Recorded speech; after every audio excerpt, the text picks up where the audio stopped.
Satana vrea numai să te devieze de la planul lui Dumnezeu 2 centimetri.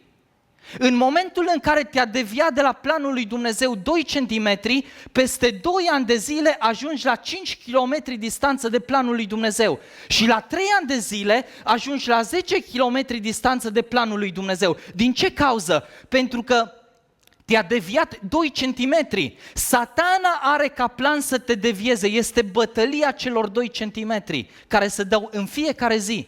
Te uiți la cineva, cum a ajuns persoana aceea atâta de departe, și în închisoare, și legat, și cu ochii scoși, și fără puterea Domnului. A fost bătălia celor 2 centimetri care s-a dat când Satana vrea numai să te devieze puțin.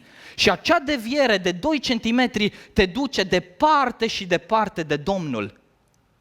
Bătălia noastră nu este una extraordinar de mare care să ne spună mai crezi sau nu mai crezi în Dumnezeu. Este bătălia de fiecare zi care te face să pășești greșit. Și astăzi, dacă ai făcut un pas greșit, în 5 ani de zile nu te mai recunoaște nimeni, pentru că ai ajuns undeva departe.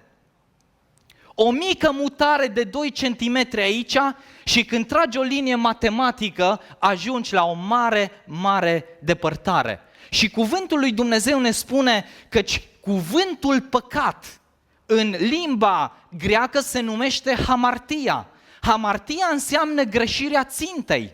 Adică tu ai avut o țintă, Samson a avut o țintă de a fi judecător, de a fi un om al lui Dumnezeu, dar a greșit ținta. Hamartia. Greșirea țintei. Întrebarea se pune, oare câți oameni nu greșesc în ziua de astăzi ținta? Oare noi în bătălia celor 2 centimetri avem victorie pentru Domnul? Pentru că aia este cea mai importantă bătălie pe care trebuie să o duci în fiecare zi. 2 centimetri în care diavolul vrea să te redirecționeze. 2 centimetri în care Satana vrea să te devieze de pe linie. Și dacă rămâi deviat de pe linie, ajungi departe. De aceea Domnul ne spune să trăim în unitate cu El. Dacă cumva Satana te-a deviat, vii înapoi în unitate. Mărturisești ce ai de mărturisit și vii înapoi în unitate.